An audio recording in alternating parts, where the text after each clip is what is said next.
cortar mi derecho a expresarme ante ella. Las diferencias continuaron luego en otros temas, tanto en proyectos de ley como temas de coyuntura política. Me opuse drásticamente, honorables magistrados, a la Ley de Control de Medios de Prensa que la bancada presentó y que pretendía imponer en el Congreso con su mayoría hasta entonces absoluta. Me opuse igualmente, señores, a la ley que brindaba beneficios a una aerolínea particular y era obviamente un caso de mercantilismo. Me opuse asimismo y por la misma razón a la ley que desfavorecía a los pequeños ganaderos lecheros. Me opuse en especial abiertamente a la llamada Ley Mordaza, que pretendía impedir conformar nuevos grupos parlamentarios a quienes renunciaban a sus bancadas. Y recuerdo muy nítidamente que en pleno fragor del debate me colocó una gutapercha en la boca a manera de mordaza, justamente para que la opinión pública viera lo que allí trataba de imponer esa mayoría absoluta aplastante. Era un atentado contra los derechos constitucionales de los representantes. Los parlamentarios no están sujetos a mandato imperativo y ese derecho está consagrado en la Constitución. Si un congresista discrepa de su bancada, yo me pregunto, ¿no tiene acaso el derecho y el deber de votar según dicte su conciencia? Tanto más si quien cambia su posición no es el congresista, sino la bancada.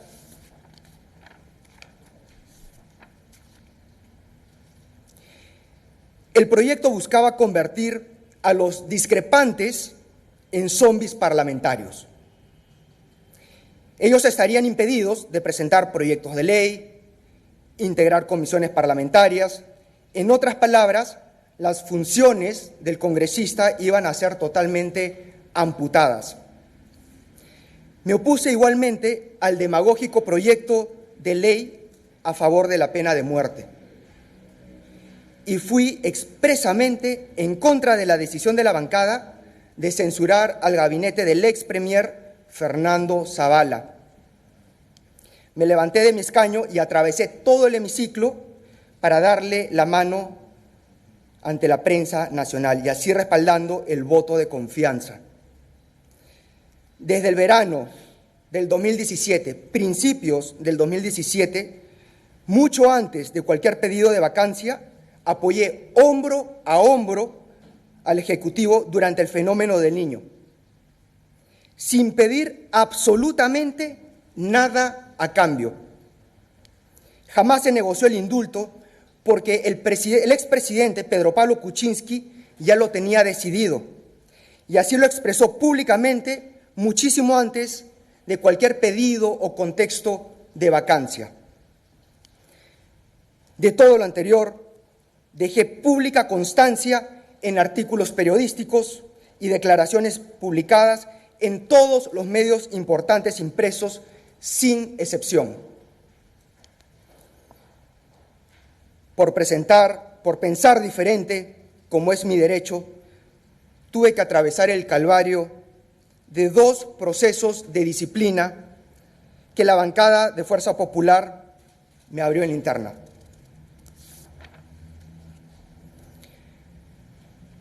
Estos condujeron a mi renuncia al partido que había ayudado a fundar, recogiendo cientos de miles de firmas a lo largo y ancho de todo el territorio nacional.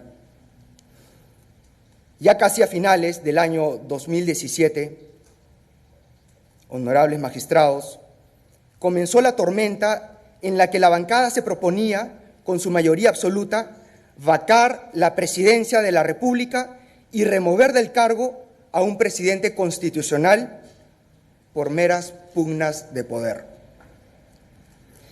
Esto a mí me pareció un despropósito que sumiría al país en un agujero negro cuya salida era imposible de prever. Y como expliqué entonces en mis redes sociales, Antes de una decisión como esa, de ese calibre, se debía hacer primero una valoración política económica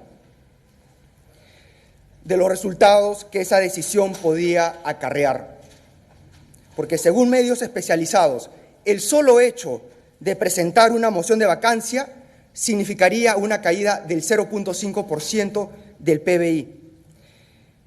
Señores magistrados, tuve que explicarlo en mis redes sociales porque justamente el entonces presidente del Congreso, el congresista Galarreta, me dijo abusivamente que no me iba a dar la palabra en el Pleno por estar suspendido de la bancada. En los hechos, la vacancia llevó al país no solo a la desaceleración económica, sino a una espiral de réplicas en el ámbito político y social.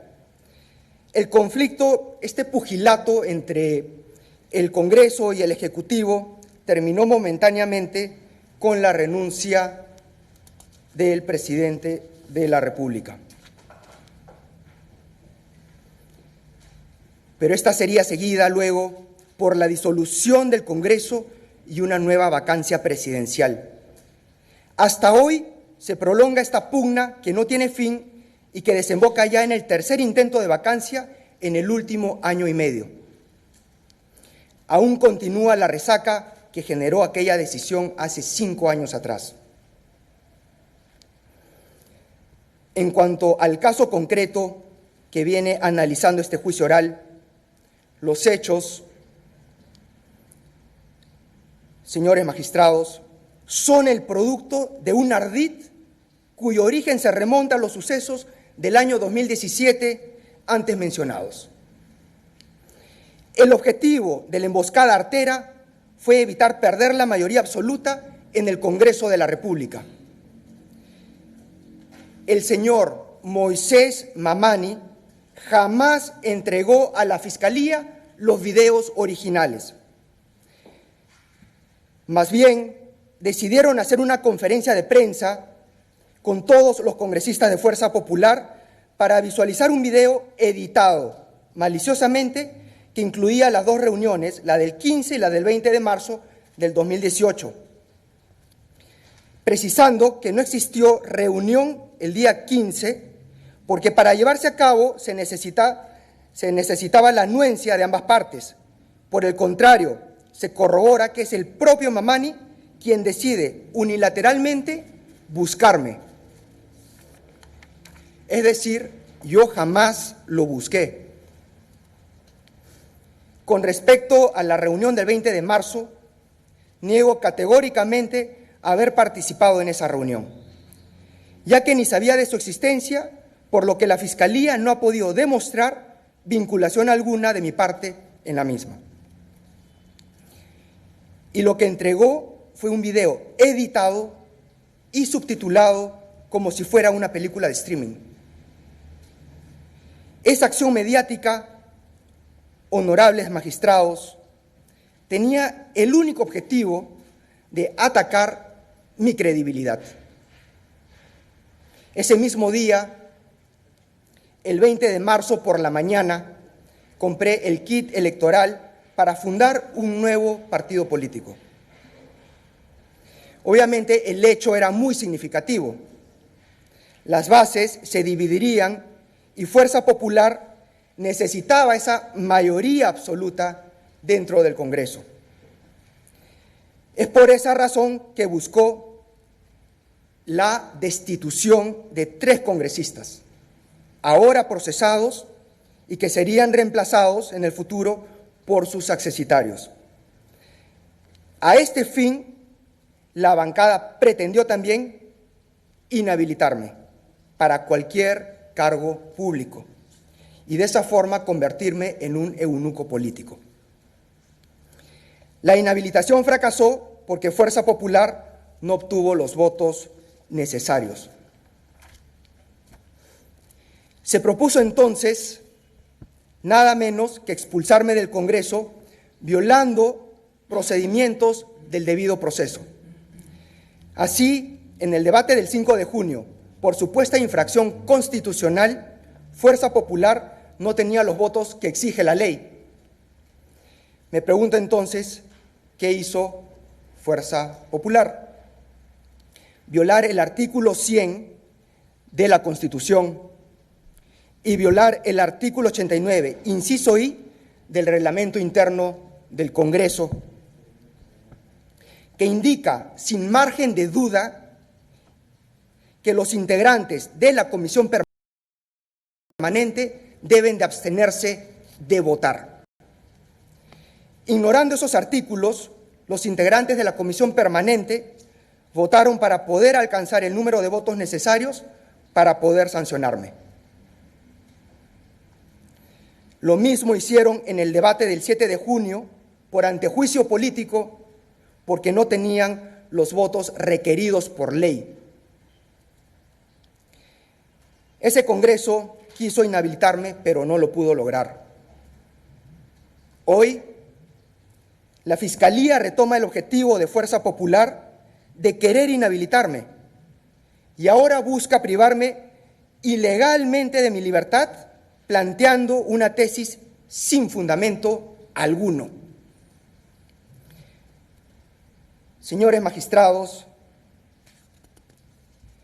y lo digo con el corazón en mano, desde esa fecha no pertenezco a Fuerza Popular, ni voy a regresar a esa agrupación política que con malas artes me ha traído hasta aquí. Es tanto el daño y el dolor que me ha causado el paso por la política que me siento totalmente decepcionado, desilusionado y no quiero saber nada de política. No se imaginan el dolor causado a mi familia, a mi esposa, a mi hija, a mis padres, pero en forma especial a mi madre, porque desde el año 2018 estuvo a mi lado en cada una de las sesiones que asistí y pude ver cómo poco a poco se fue deteriorando su salud hasta su fallecimiento el 8 de diciembre del año pasado.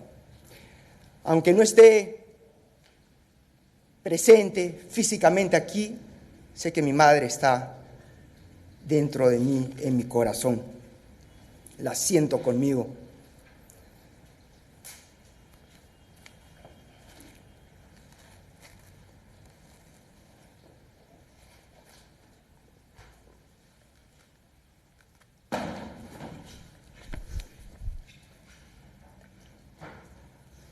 Ninguno de los testigos que la Fiscalía ha presentado en este juicio, desde un expresidente hasta ministro de Estado, ninguno me incrimina.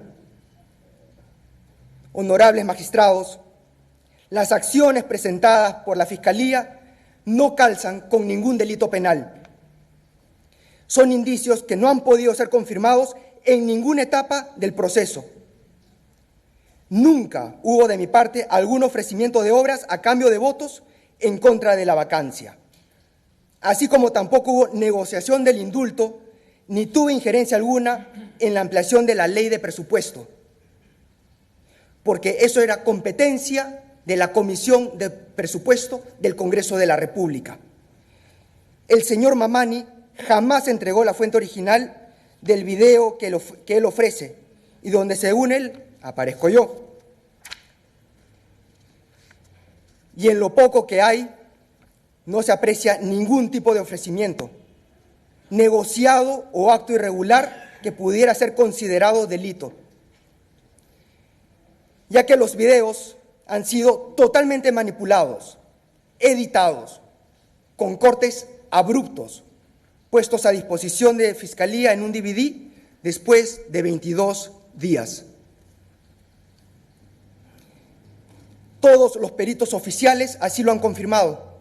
No hay continuidad, no existe una secuencia lógica entre el REC 1 y el REC 2. Las contradicciones del señor Mamani en todas sus declaraciones son innumerables. Todo un rosario de contradicciones. Lamentablemente, su fallecimiento frustra nuestro derecho a contrainterrogar, nuestro derecho a contradictorio, porque él estaba obligado a ratificar su testimonio en este juicio oral. Al final, puedo rescatar de la transcripción del video manipulado y editado Rec. 002 AVI, cuando me despido del señor Mamani, le digo, y lo cito textualmente: señores magistrados, abro comillas, Moisés, si tienes una idea diferente o piensas diferente, eso se respeta. Eso se respeta. Cierro comillas. En otras palabras, le dije, ¿sabes qué, Moisés? Vota como quieras. Si quieres, vota a favor o vota en contra de la vacancia. Entonces me pregunto, ¿dónde está el condicionamiento? Me pregunto, ¿dónde está el acuerdo? ¿Dónde está el apretón de manos? Más aún, si tomamos en cuenta que fue el propio Mamani quien ya se había contabilizado como el voto número 19 en contra de la vacancia, siendo el caso que incluso él ya lo había declarado en la prensa, en un medio escrito, una semana atrás. Queda claro entonces que no había nada que negociar y que, por el contrario, ellos buscaron en todo momento la forma de querer perjudicarme. Tengo la conciencia tranquila porque nadie, ningún funcionario público, ningún ministro de Estado, ni testigos confirma de lo que acusa el Ministerio Público, porque jamás he actuado así, porque jamás he solicitado viabilizar obras ante el MEF ni ante PCM, tal como ha sido corroborado por todos los testigos. Y debiendo precisar que siempre me he guiado por el Manual Congresal de Representación aprobado en el año 2011 por el Congreso de la República. Soy un hombre honesto y trabajador y tengo la conciencia limpia y tranquila. Confío en la justicia y voy a luchar hasta el final de mis días por desmentir esta pérfida acción política de quienes, usando la mayoría parlamentaria en el Congreso, judicializaron vergonzosamente un caso que debió ser desestimado. Reitero, y ahora de forma ilegal y arbitraria, sin contar con ningún elemento de prueba, buscan privarme ilegalmente de mi libertad, proponiendo 12 años de cárcel a una persona que no cometió ningún delito y que en todo momento se sometió al proceso de investigación para aclarar todos los hechos, cumpliendo con todas las restricciones o mandatos ordenados por la autoridad, lo cual también solicito sea tomado en cuenta por ustedes, honorables jueces. Insisto, el motor, el propósito de aquel cargamontón político fue única y estrictamente una medida para desacreditarme, para destruir mi honor y mi carrera política. Expulsarme del Congreso para que pudieran entrar accesitarios, afines, alineados a Fuerza Popular y de esa forma mantener su mayoría absoluta y aplastante. Respetuosamente, solicito a ustedes, honorables jueces, que tengan en cuenta todo lo expuesto e impartan justicia conforme a ley, desestimando en todo sentido la tesis fiscal. Muchas gracias por su atención. Bien, señor Kenji, tome asiento.